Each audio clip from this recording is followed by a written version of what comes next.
अस्सलाम वालेकुम दोस्तों, तुसी देख रहे हो अपना पंजाब टीवी ते मैं तेरा मेजबान अफजाल अहमद। सब तो पहले अपने चैनल को करो सब्सक्राइब ते नाल ही लगी हुई घंटे को दबाओ क्योंकि सारी लेटेस्ट और बेहतरीन वीडियो 250 तक पहुंचे सब तो पहले। लो जी दोस्तों, जिस तरह तुहानू पता है कि अपना पंजाब टीवी बिना वास्ते रोज कोशिशां करता है अच्छे तो अच्छा जानवर और मकबूल रेट ते जानवर लैके आइए। रोज इधर आज भी जनाब एक दूजे वैट की वीडियो लैके हाजिर होए। सब तो पहले मेरा कैमरामैन तुहानू वैट दिखाएगा तो मजीद गलबात करांगे मालिक दे नाल कि किन दी डिमांड करते हैं, किन दा हिसाब किताब है। दूसरा वारा जनाब वैड़ी सूई है, 7 तो 8 दिन हो गए जनाब इन सूई नू। बाकी जो भी हिसाब किताब है मेरे कैमरे की नज़र है। थोड़ा बहन छड़ के टोरो हाँ, पीछे ने जनाब अच्छी है माशाल्लाह, बड़ा खूबसूरत है, लाजवाब जानवर है जी।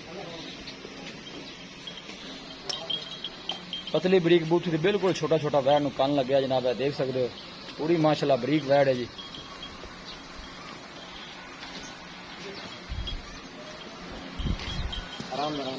जानवर दिखान दी इंशाल्लाह जनाब पूरी तसली करावांगे। पीछे ने जनाब बच्ची है जी।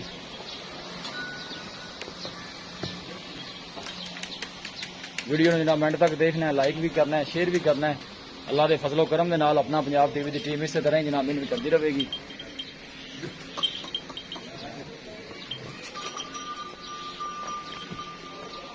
छड़ दे ना छड़ दे।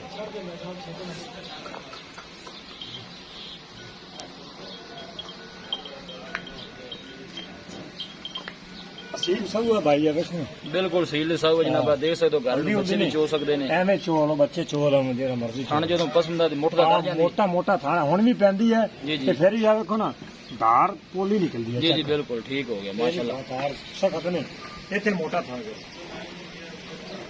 पीछे ने बच्ची है 6 तो 7 दिन की जनाब वैड़ी सूई है। बाकी जो भी हिसाब किताब है मेरे कैमरे की नजर है, लै तो पर करा जे नोट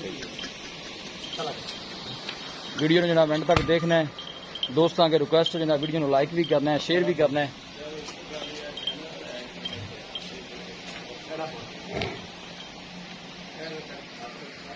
हर एंगल तो जनाब जानवर पूरा दिखाया जाएगा, किसी किस्म की कोई चीज़ रह ना जाए। पूरी जनाब तसली कराई दी जानवर दिखाने की। पीछे जनाब अच्छी है, नाड़वा जनाब वाले नाल खड़ा है, नजर आ रहा है जनाब, देख सकते देखो जी तसली करा ठीक हो गया जी माशाल्लाह, बड़ी खूबसूरत बच्ची है जी। पास से ही मैं अपना आया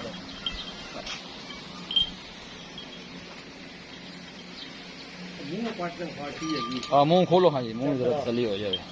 धोंदी है, चौगी है, छिगी है,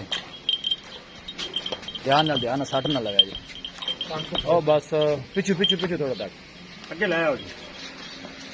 डरती कैमरे चेक करो, कनिया का दान छोटे ना। आहो छिगी है, दान कर दी कड़ दी कनिया मुंह चो जनाब 6 दान। दूसरा वारा है जी, पूरी माशाल्लाह बरीक वैड़ है जी।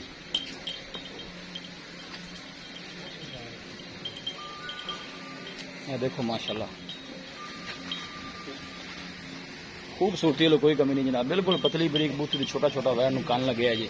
प्रिंट माशाल्लाह बड़ा वैड़ दा लाजवाब है जी। वैड़ दिखा दी थी ते मजीद गलबात करने मालिक दे नाल कि किन दी डिमांड करते हैं, किन दा हिसाब किताब है। शवाज भाई आ जाओ जरा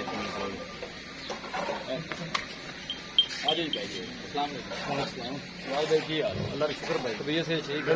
गाड़ी दिखा दी थी, डिटेल साइड दस दो सुबह कितना सुई है, कितने दिन हो गए? दूसरा सुबह सुई है, दूसरा सुबह सुई 7 तो 8 दिन हो गए सुई। 7 तो 8 थले बच्ची है, थले बच्ची 14-15 लीटर दुध 2 टाइम का बच्चे ने एक थान छड़ के, बच्चे ने एक थान छड़ के 14 to 15 लीटर दूध है। जेड़ा मर्जी भरा के चो जिन्निया मर्जी की चुआइयां जिन्निया दिल करे चोए। 12 दूसरा सुई है मुंह से हां मुंह छे गर्मी शर्मी तो नहीं करती। नहीं करास है, चोलस्तानी का फ्रीजन करास है। हां गर्मी तो बड़ी, लेकिन वो बिल्कुल देख लो ताड़े सामने खड़ी है, कोई गर्मी गुर्मी का चक्कर ही जी नहीं। जी बिल्कुल इस तरह घर रखने वाली गाय की है ना, कहीं सर्दी की टेंशन ना गर्मी की। जी ठीक हाँ है जी भाई। डिमांड इनकी की करते जे प्यार में बोले भाई डिमांड करन तो ना किसे दे देने ना आपा मकबूल ही डिमांड कर। जी मकबूल डिमांड होनी मकबूल चाहिए।